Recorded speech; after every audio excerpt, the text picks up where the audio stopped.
In the last talk, we mentioned that Ibn al-Qayyim rahimahullah ta'ala said that you attain love for Allah subhanahu wa ta'ala by being around people who appear to be righteous and people who genuinely love Allah subhanahu wa ta'ala and remind one about Allah subhanahu wa ta'ala. He advised to be around them and he encouraged taking the best lessons from all the valuable lessons they have to offer.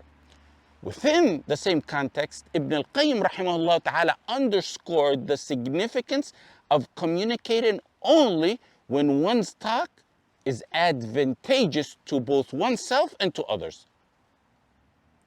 Being with people who appear to be good clearly develops love for Allah subhanahu wa ta'ala. We took that point, we understood it, but how does only speaking when your words benefit you and others relate to this topic about attaining love for Allah subhanahu wa ta'ala? First of all, Ibn al-Qayyim in this point, in this aspect, he advised about being around people who genuinely love Allah subhanahu wa ta'ala and to learn from them.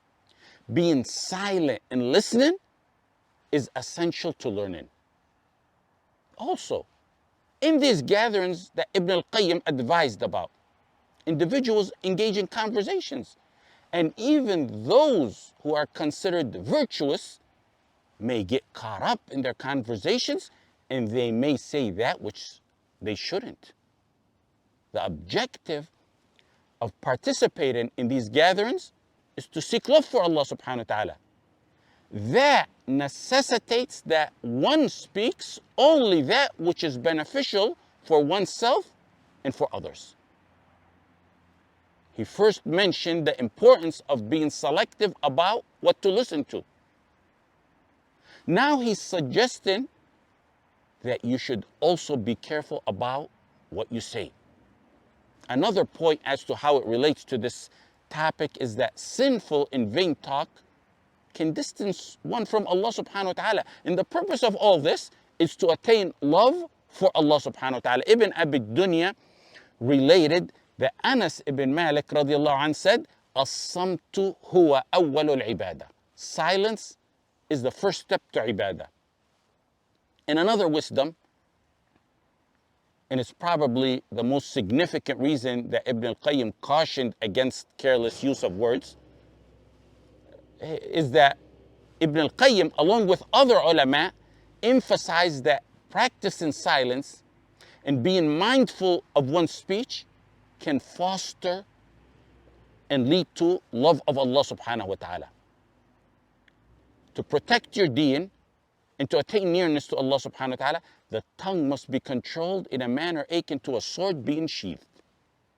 Just as one secures a sword to prevent its sharp edge from causing injury, so too must one manage their speech and their tongue to avoid inflicting harm on themselves and others, and most importantly, to avoid distancing themselves from Allah subhanahu wa ta'ala. Getting involved in negative and haram and vain talk is risky. Being silent can bring peace to one's dunya and akhirah. That's why silence is so valuable. The tongue can be sharper than the sword. It possesses the capacity to cause significant damage, even more than a sword does. It can cause the downfall of a person who loosely wields it. It can create a distance between that individual and the love of Allah subhanahu wa ta'ala. A loose tongue is like a rope in the hands of the shaitan. When you stay silent, you don't speak, you cut that rope and you free yourself to continue on the path to loving Allah subhanahu wa ta'ala. When you start talking, the shaitan can lead you with that rope wherever he wants, whenever he wants. If an individual is unable to regulate his speech, their mouth becomes a gateway for trash. That gateway leads to the heart, and that transforms the heart into a receptacle for waste. that will then obstruct the path to attaining closeness to Allah subhanahu wa ta'ala, and it will have an effect on one's ibadah. Being conscious of your words positively influences your acts of ibadah. A wise person who knows what happens in the akhirah and the weight of each word that he utters, that person will think carefully about what he says before he speaks. And he'll realize how important it is to control every word he says. If a person were to exercise control over their speech, they'd avoid many pitfalls.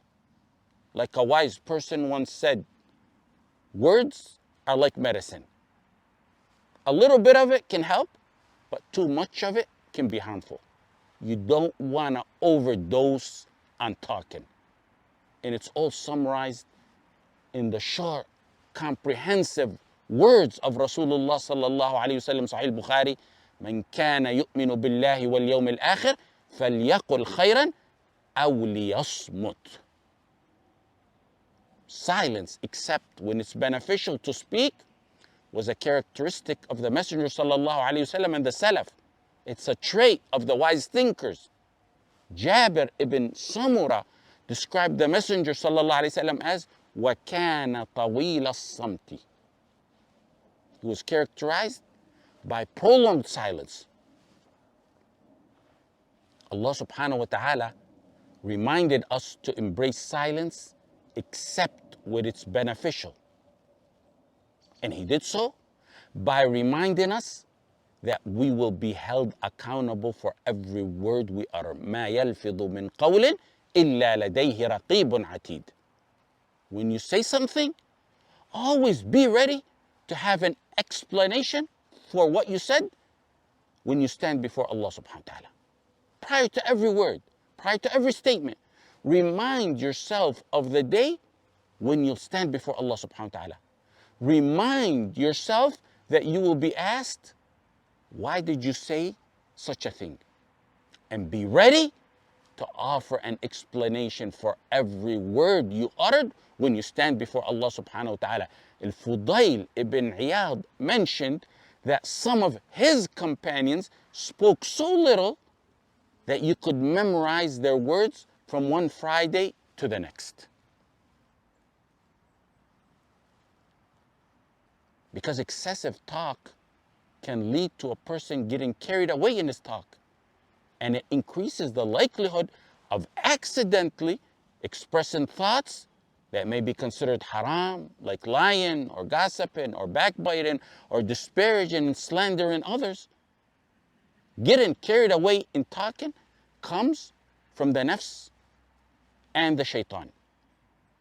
Once someone habitually starts engaging in these behaviors, it becomes addictive. And then it becomes tough to control what one says, and that leads to one's destruction. Some gossiping in some gatherings may provide a momentary sense of satisfaction, but it'll carry a significant impact when one stands before Allah subhanahu wa ta'ala. Ibrahim al-Taymi said that someone who was a friend of Rabi' ibn Khuthaym stated that for the 20 years I was with Rabi' ibn Khuthaym, I never heard him say one negative word. Kharija ibn Mus'ab said something similar about Ibn Awn. Talha ibn Ubaydillah al-Baghdadi said, I happened to be on a ship with Imam Ahmad ibn Hanbal. He said he'd remain silent, and when he spoke during the journey, he would say, Ya Allah, let us die upon Islam and the Sunnah. Allahumma amitna ala al-Islami wa Sunnah. Al-Hasan al-Basri said, the wise person's speech is guided by their heart. When they wish to express something, they'll reflect upon their heart first. They'll think first. If the sentiment is positive, they'll speak. If it's negative, they'll remain silent. Meaning a wise person thinks before he speaks. The ignorant individual, on the other hand, allows their heart to be at the mercy of their tongue.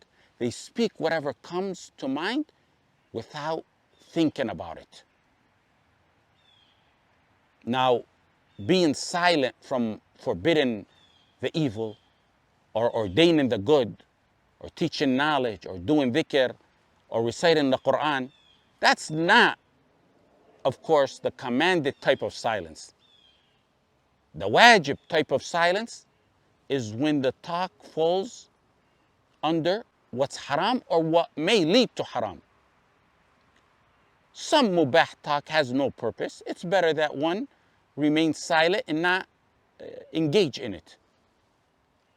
And keep in mind that the scope of this topic encompasses what has become prevalent on social media platforms. In the past, communication was restricted to face-to-face and in-person interactions. However, individuals can now engage in discussions at any time of the day or night through live broadcasts, through typed messages.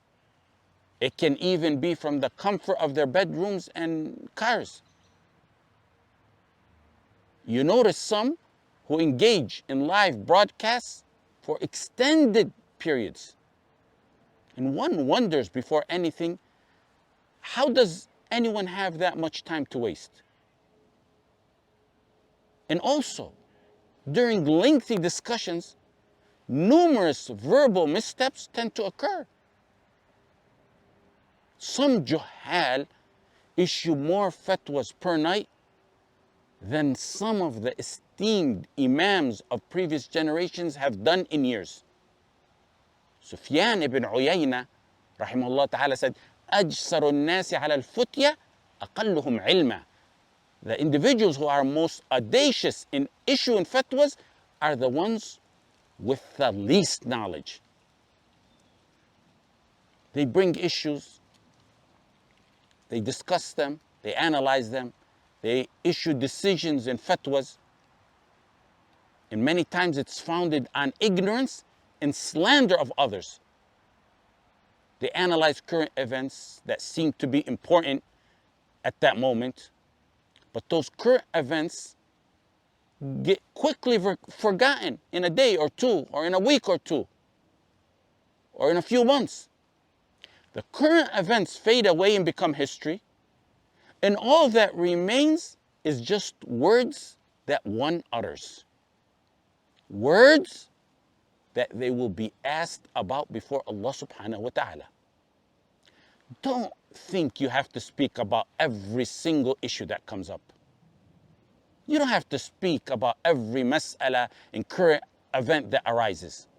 Malik rahimahullah ta'ala said, it's a shame and an embarrassment for a alim to respond to every question he's asked about. Abdullah ibn Mas'ud radiallahu anh said, anyone who provides answers to every question posed to them by others is considered foolish. We all know the statements and the many examples of some of the greatest ulama of all times who used to admit they didn't know when asked about something, and how they encouraged others to do the same. Don't get that wrong. Many, if not most of them, were not clueless about the topic that they said we don't know about. In most cases, they actually had many opinions and plenty of evidence on that issue that they said we don't know about. Some mentioned that they had studied 8 different opinions from various ulama with plenty of evidence on the issue that they said we don't know when they were asked about it. They chose to say they didn't know because they wanted to be sure and analyze the proofs and the opinions before giving an answer. A word loosely tossed around can cost one his akhirah. Wallahi, it's not worth giving your deeds to someone you hate or taking the sins of that person who you hate. If just calling someone short can have the big impact of polluting the sea if it were mixed in it, then consider the implications for those who casually accuse others in their deen. and those who spend their days and nights mocking and labeling both the living and the dead as Khawarij. What's said on social media nowadays is more dangerous than the face-to-face interactions of the past.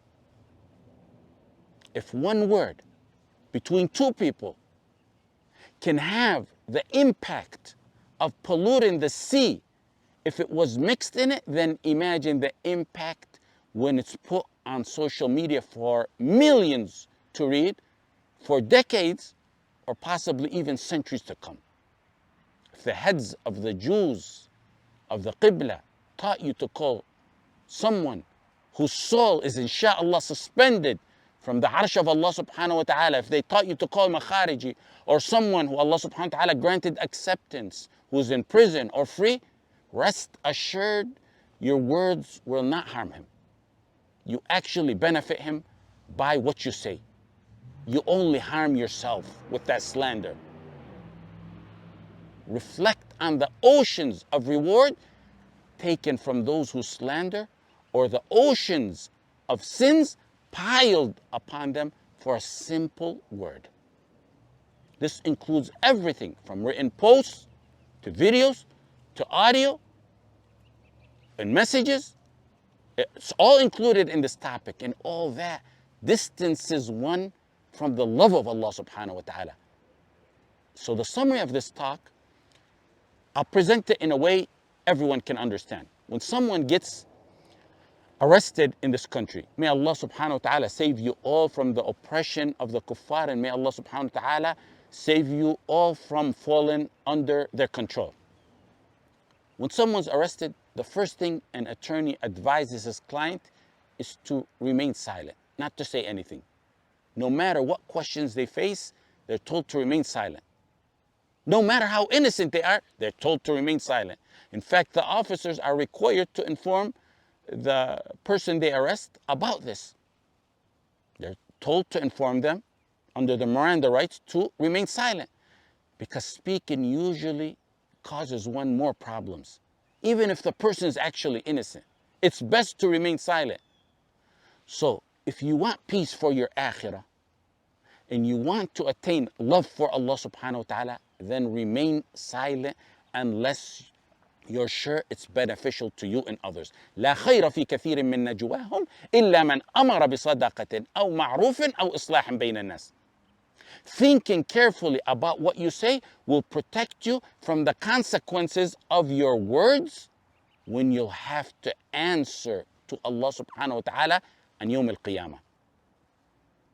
And thinking about your words carefully will allow you to focus on attaining your love for Allah subhanahu wa ta'ala. We'll conclude with this. We'll take the next aspect